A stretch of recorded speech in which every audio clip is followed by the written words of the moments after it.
En die consument, die wil je gaan bereiken. Je hebt dealers, hoe pak je dat dan aan? Hoe doe je dan? Hoe zorg je ervoor dat meer consumenten horen over aluminiumkozijnen?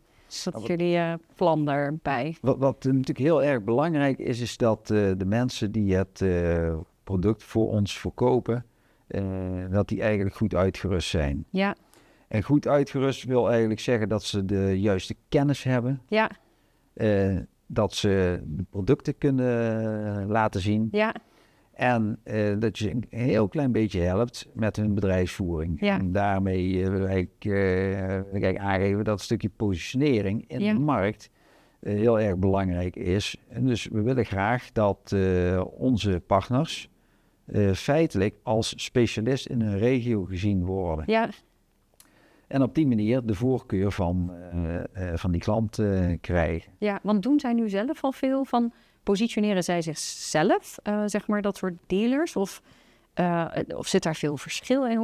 Hoe is dat nu, zeg maar, of bij de meeste dealers? Wat je eigenlijk vaak ziet, is dat het gemiddeld genomen wat kleinere bedrijven zijn. Laten we zeggen dat in onze sector de bedrijven die op die particuliere markt actief zijn... een omzet hebben van 5 miljoen euro, dat zijn al best behoorlijke bedrijven. Ja. Dat betekent eigenlijk dat primair hebben ze natuurlijk verstand van kozijnen. Ja. Maar lui.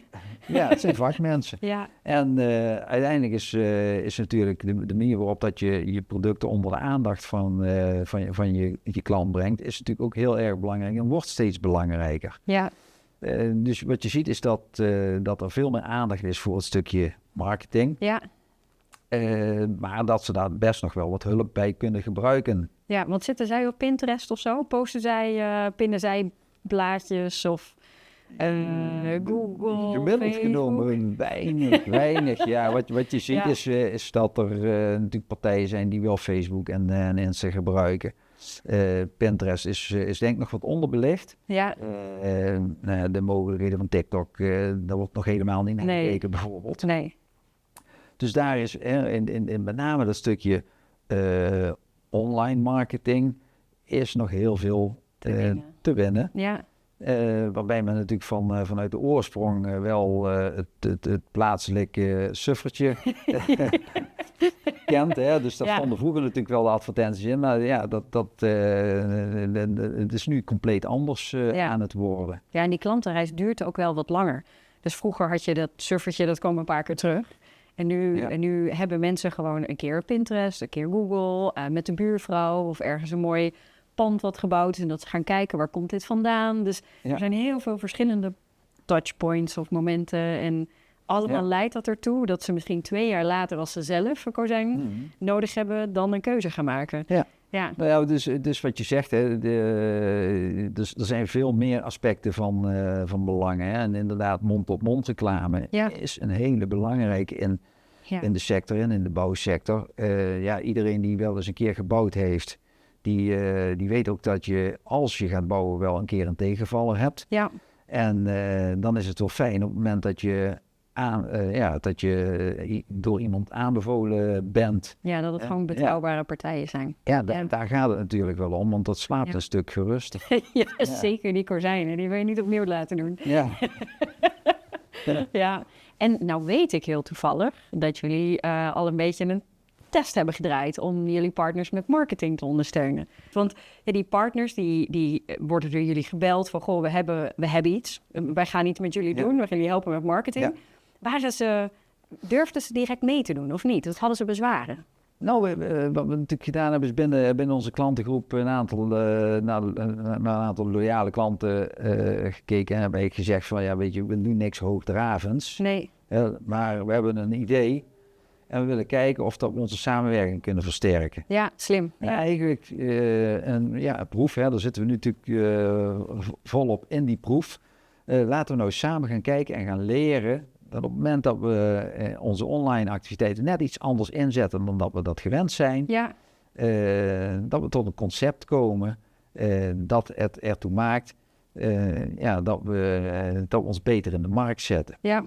En uiteindelijk moet je wel kijken van past dat bij zo'n partner? Ja, Nou, beide partners die hebben wel iets met online marketing, hebben daar ook uiteindelijk wel capaciteit voor binnen de organisatie om dat op te pakken. ja. En we waren eigenlijk enorm enthousiast om eigenlijk die proef te gaan doen.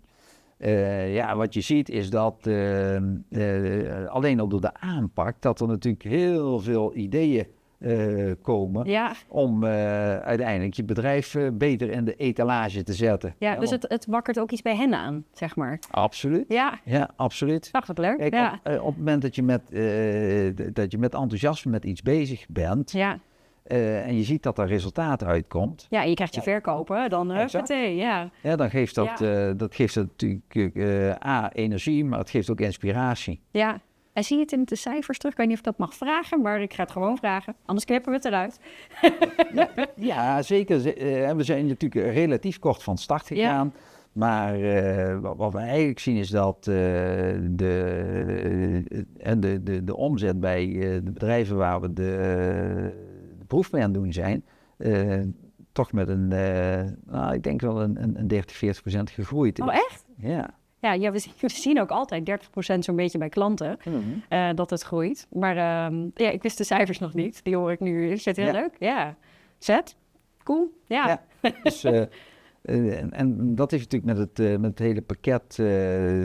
Ja, dat is niet alleen de marketing. Dat is natuurlijk alles. Maar je doet iets doordat je zegt, ik verkoop niet alleen producten aan jou, maar ik help jou om producten te verkopen. Ja. En samen gaan we winnen. En als je die insteek hebt, dan kom je daar ook echt samen sterker uit. En dan gaat een klant ook eerder jullie adviseren. Want jullie zijn degene die wel helpen. En de andere kozijnen toeleveranciers nog niet of niet. Dus dus dat is mooi. Ja, wat tof. Ja.